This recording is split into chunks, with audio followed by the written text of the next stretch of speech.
उत्तर प्रदेश विधानसभा का शीतकालीन सत्र शुरू होने के बाद जमकर हंगामा देखने को मिला।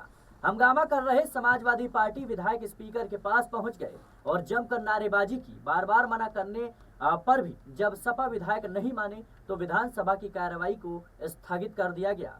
हालांकि इस दौरान कुछ ऐसी तस्वीरें सामने आई जिसने भारतीय जनता पार्टी के नेतृत्व वाली एनडीए गठबंधन पर सवाल खड़ा कर दिया। राजनीतिक गलियारों में इस तस्वीर को लेकर चर्चाएं शुरू हो गई।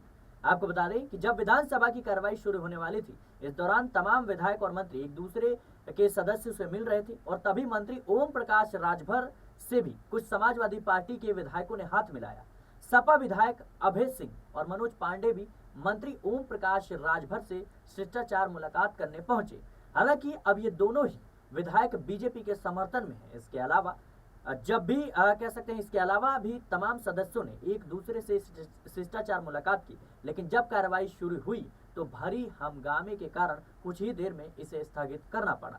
अब जिस तरीके से ये तस्वीर सामने आई है कि ओम प्रकाश राजभर समाजवादी पार्टी के कुछ विधायकों के साथ विधानसभा में मिलते नजर आए, हाथ मिलाते हुए नजर आए, क्या ये महज शिष्टाचार भेंट है या फिर ये तस्वीर उत्तर प्रदेश में आने वाले समय में कुछ बड़े उलटफेर के संकेत दे रही है?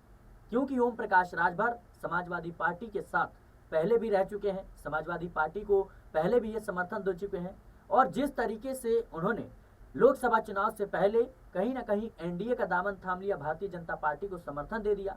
अब सवाल इस बात को लेकर उठ रहे हैं क्योंकि ओम प्रकाश राजभर के बेटे अरविंद राजभर की जब घोसी लोकसभा सीट से हार हुई थी, उस वक्त वो खुले तौर पर कह रहे थे कि योगी का और मोदी का मैजिक खत्म हो गया है और कई बार उन्होंने ऐसे संकेत दिए हैं जिससे साफ जाहिर होता है कि उनके मन में कहीं ना कहीं इस बात को लेकर मलाल रह गया है कि उनका बेटा चुनाव नहीं जीत पाया और इसका कारण है भारतीय जनता पार्टी।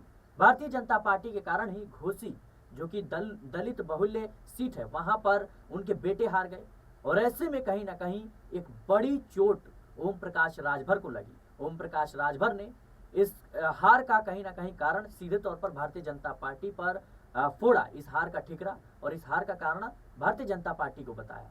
तो कहीं ना कहीं इस तरीके से तस्वीर आना ये राजनीतिक गलियारों में चर्चाओं का विषय बन चुका है, लेकिन इसे ये नहीं कहा जा सकता कि ओम प्रकाश राजभर आने वाले समय में कुछ बगावत करेंगे या कुछ कह सकते हैं रुख मोड़ते हुए नजर आएंगे। फिलहाल इस बात की चर्चा जरूर शुरू हो गई है। फिलहाल के लिए इस रिपोर्ट में इतना ही। देश और दुनिया की तमाम खबरों के लिए बने रहे नेक्स्ट 9 पॉलिटिकल बाइट के साथ।